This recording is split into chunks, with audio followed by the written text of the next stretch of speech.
একুশের নির্বাচনে স্লোগান ছিল বাংলা নিজের মেয়েকেই চায়।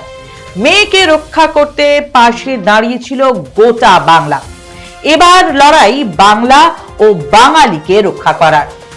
রক্ষক মেয়ে, মেয়েই রক্ষা করবেন তার রাজ্যবাসীকে।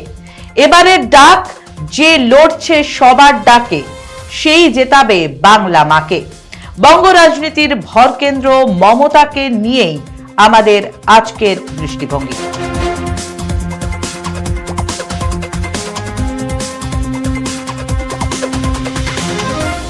নমস্কার, আপনারা দেখছেন দৃষ্টিভঙ্গি। আমি মধুরিমা রয়েছি আপনাদের সঙ্গে। শুরু করছি আমাদের দৃষ্টিভঙ্গি। কলিঙ্গের পর অঙ্গ জয় করেছে বিজেপি, ডাক দিয়েছে বঙ্গ বিজয়। অঙ্গ, বঙ্গ, কলিঙ্গ দখলের স্বপ্নে বিভোর মোদি শাহ। বিগত এক দশকে একের পর এক ভোটে বাংলা জয়ের স্বপ্ন বুনেছে বিজেপি। প্রতিবার মোদি শাহের বিজয় রথ রুখে দিয়েছেন মমতা। আদতে রহস্যটা কি? কেন বারবার মমতাই বাংলা ও বাঙালির মন জিতছেন?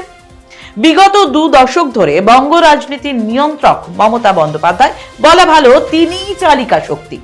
তার মুখেই ভোট হয় বাংলায়, গড়ে ওঠে জনমত। জনতা তাকে দেখতেই ভিড় জমায়, তাকে ভরসা করেন।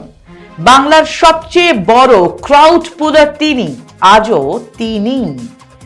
বাঙালির ভোটাধিকার রক্ষায় সুপ্রিম কোর্টে সওয়াল করতে গিয়ে মমতা 2026-এ ভোটের অভিমুখ ঠিক করে দিয়েছেন, যেমনটা দিয়েছিলেন 21-এ নন্দীগ্রাম থেকে দাঁড়িয়ে। 2011 বাংলায় রাজনৈতিক পালাবদল হলো। 2011 নির্বাচন ছিল বাম শাসনের অবসানের ভোট। 2008-এর পঞ্চায়েত ভোট, 9 লোকসভা ভোট এবং 10-এর পৌর ভোটেই নির্ধারিত হয়ে গিয়েছিল যে মমতাই ক্ষমতায় আসছেন। বিধানসভা ভোটে হলো তাই। লাল বাড়িতে পা দিলেন মমতা বন্দ্যোপাধ্যায়। 2016-র বিধানসভা নির্বাচন, বাম কংগ্রেস জোট, অভূতপূর্ব রাজনৈতিক সমীকরণ তৈরি হলো বাংলায়। শক্তিশালী ডান বাম জোটকে রুখে দিলেন মমতা। 2021-এর বিধানসভা নির্বাচন, রাজনৈতিক ক্যারিয়ারের নতুন চ্যালেঞ্জ মমতার সামনে।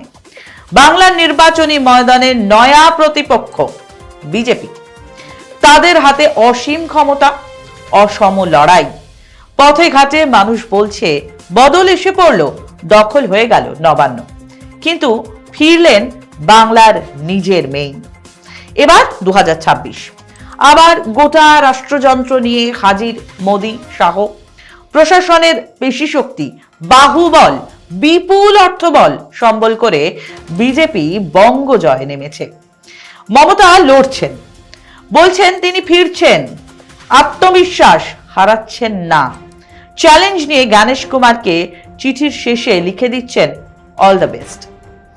একদিকে যেন বাঙালি বিরোধী ফৌজ, অন্যদিকে সত্তরোর্ধ্ব বাংলা ও বাঙালির দিদি। অধুনা ভারতের সবচেয়ে অভিজ্ঞ রাজনীতিক, 7 বারের সাংসদ, একাধিক কেন্দ্রীয় দপ্তর সামলানো মন্ত্রী, 3 বারের মুখ্যমন্ত্রী। তিনি শাসক, তিনি বিরোধী। কেন্দ্র টাকা না দিলে তিনি রাজ্যের কোষাগার থেকে বাংলার দাবি পূরণ করেন। আবার বাংলার দাবি আদায়ে নিজে ধর্নাতেও বসেন। ইঞ্চিতে ইঞ্চিতে বুঝে নেন বাংলার হক। 11 নির্বাচন ছিল বাংলার সর্বময় নেত্রী হিসেবে মমতার আনুষ্ঠানিক স্বীকৃতি পাওয়ার নির্বাচন। 2016 ছিল গড় রক্ষার ভোট। 21-এর ভোট ছিল বাংলার মেয়েকে রক্ষা করতে বাঙালিদের হয়ে একজোটে দাঁড়ানোর নির্বাচন। এবারের ভোট হলো বাংলা ও বাঙালিকে বাঁচানোর ভোট। বাংলার মেয়ে এবার রক্ষক, অতন্দ্র প্রহরী। গত 1 বছরে রাজ্যে রাজ্যে বাঙালি খেদাও অভিযান শুরু হয়েছে। বিজেপি শাসিত রাজ্য থেকে বাঙালিদের তাড়ানো হচ্ছে, কেড়ে নেওয়া হচ্ছে রুজি রুটি, উপার্জনের পথটুকুও। প্রাণ অব্দিও চলে যাচ্ছে। বিজেপি শাসিত রাজ্যে 12 জনের বেশি বাঙালি শ্রমিকের হত্যা হয়েছে।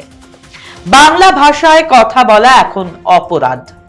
বাংলায় কথা বললেই জোটে বাংলাদেশি তকমা কাঁটা তারের ওপারে ঠেলে দেওয়া হয়। বাংলার প্রাপ্য টাকা বন্ধ। কর নিয়ে গিয়েও বাংলার জন্য টাকা বরাদ্দ করা হয় না।